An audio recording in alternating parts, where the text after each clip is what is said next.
બાળકો સરસ મજાનો ગુલાબ કરી દો. રામ રામ ને સીતારામ. અશ્વિનભાઈ અને વિશાલભાઈ, એક લાકડી ને બે ભાઈ. લાકડી નીચે પડવા દેવાની નથી, જગ્યા ચેન્જ કરવાની છે. તૈયાર? કરો શરૂ.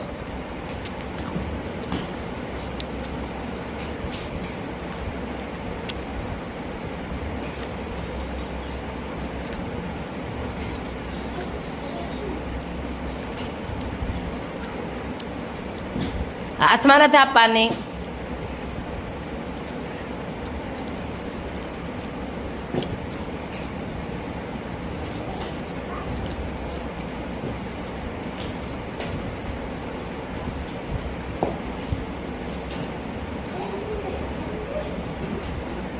વાહ, ખૂબ સરસ. એકાગ્રતા ઘણી કહેવાય. સરસ, જોરદાર.